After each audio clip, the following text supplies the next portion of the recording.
Yo, what's up, people? It's your boy. I'm Chris the Don One, and I am back with another video. Now, All Eyez On Me is going to premiere tonight, but a lot of people got a sneak peek of this particular movie, including Jada Pinkett Smith. And after watching the movie, Jada Pinkett Smith had some choice words about the director as well as the movie. Basically, in a nutshell, describing the movie, there were some elements of the movie that wasn't true, and it sort of kind of stretched the truth. Now, when you're dealing with biopics, biofilms, you kind of want to stretch the narrative. You kind of want to stretch the truth somewhat, because if you just tell the movie as is, there's going to be certain parts of the movie that's going to be very dry and very boring. So sometimes you have to add substance to the movie that may not be true and kind of conflicts with the actual real truth, the story. Okay, now Jada Pinkett Smith said on Facebook, she drew up a message explaining that basically her and Tupac were more friends. Okay, and there were certain things in the movie that they implied that just wasn't simply true,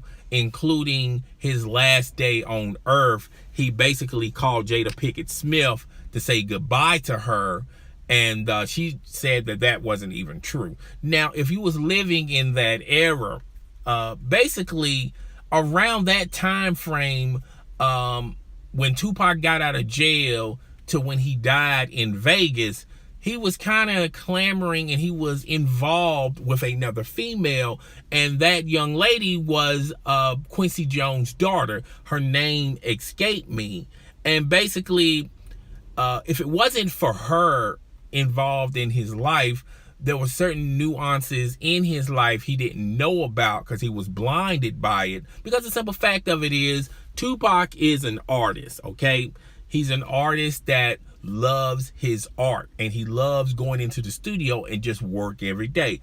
That's the basic DNA about Tupac. You know, a lot of people has this impression that Tupac hung out in the clubs all day, got high all day. Basically, Tupac was all about that work, particularly in the lab and particularly in the studio. And a lot of executives knew that about Tupac, okay? Tupac just wanted to make music, okay? So he was in love with Quincy Jones' daughter, and Quincy Jones even talked to Tupac concerning his album and the future of him. You know, Tupac was a type of individual that the only vision, the only mindset he was thinking about is the present, okay? Basically, when Tupac talks about himself, he didn't have these long-term goals or something transpiring to, well, in the next 10 years, I want to do this. In the next 10 years, I want to do that. Now, Tupac did dabble, you know, in his interests when writers would talk about him, asking him, do you see yourself in the political field? Tupac says yes. Do you feel like you're a spokesperson for the African-American community? Tupac also agreed with that as well. But Tupac didn't really put a lot of work in trying to be a political figure, okay? Tupac was really mostly interested in the music that he was doing, the poems he was writing, and the movies and the scripts that he was trying to develop, okay? And basically, Tupac was trying to add something new, a new nuance in the hip-hop culture that unfortunately he didn't have a chance to fully develop, okay? So Quincy Jones' daughter was, you know, heads over heels in love with Tupac, and their relationship was kind of new at first. And Quincy Jones was talking to Tupac, rapping to Tupac, telling him about his contract. He looked at his contract. Quincy Jones' lawyers looked at Tupac contract, and he noticed that Tupac was getting a raw deal with his contract concerning Death Row Records, okay? Tupac really didn't get a lot of value and a lot of income from the albums and the album projections, okay? Tupac really didn't have a lot of control in his deal, and all the power was with Suge Knight. Now, Tupac signed a contract, and by the way, when Tupac signed this contract, he was in prison, man. So it wasn't like he had multiple opportunities or multiple contracts to sign. When Tupac went to jail, the hip-hop industry pretty much turned their backs against Tupac, okay? Nobody wasn't trying to get Tupac out of this situation, and nobody wasn't even interested in signing Tupac to a major deal, all right? So the only deals he had in front of him was Death Row, and it was like a desperate move, a desperate tactic. Some people could assume to that logic, okay? So when Tupac signed the contract, he didn't fully read it, but basically the contract was, it was a 3-album deal. Now, Tupac, in his mindset, he was thinking 3 albums and he's done. But if you read the contract carefully, and even Suge Knight even addressed and talked about this, it wasn't, he didn't consider the double album 2 albums. Death Row and Suge Knight considered that a 1-album deal. And Tupac had the mindset of, yo, I did a double album, and now I'm doing the Machiavelli album. That means I'm out of this contract, okay? And that's where Tupac and Suge Knight had differences about his contract. Now, the one thing about Suge Knight is he really caters to his artists, okay? He really tries to position barriers in front of the artist where the artist can get confused, their judgment is cloudy, or they just simply just don't pursue things that they want. And the one thing about Suge Knight was he, you know, if an artist, if Tupac wanted a car, he bought Tupac a car. Many cars. If Tupac wanted a home, he gave Tupac a home. Many homes, okay? Clothes, money, whatnot. And Tupac, in his mindset, was thinking, okay, well, I'm killing 2 birds with 1 stone. I'm not paying taxes on none of this stuff. And if I want something, Suge Knight will give it to him. But what Tupac wasn't understanding at the time was eventually this gravy train was going to stop, okay? And Suge Knight had the mindset of, yo, you signed this contract.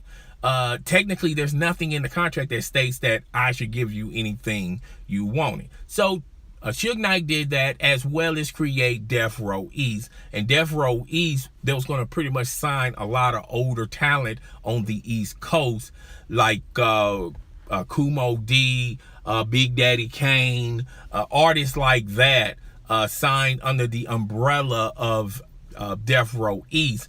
Tupac was going to be on a couple of joints of those older artists like KRS-One, just to name a few. And that was going to make Tupac somewhat happy.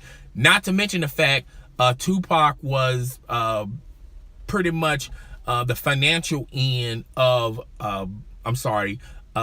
Tupac Machiavelli's label.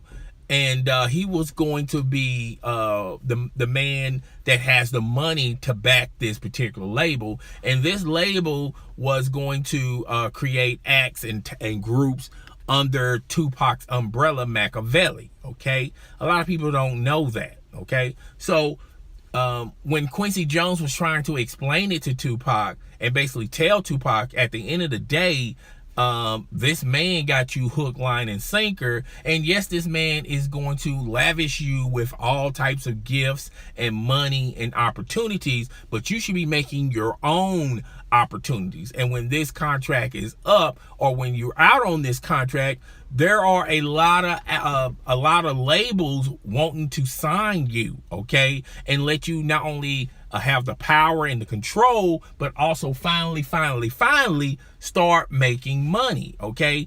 The majority of Tupac's hip-hop career, Tupac didn't really make a lot of money. And when he did make money, he wasn't the type of brother that invest or save his money. As soon as he gets it, he spends it, okay? And a lot of record labels identified that, and that's why a lot of record labels try to get him the short end of the stick with these contracts, and Suge Knight even noticed that. And that's, when Tupac finally came around and said, yo, I need to really get from under this contract. And he found out that Suge Knight says, that's my dog, that's my road dog, we're close, we're friends, we're brothers, we're family. But when Tupac wanted to be released from that contract, Suge Knight was trying to keep him under his umbrella.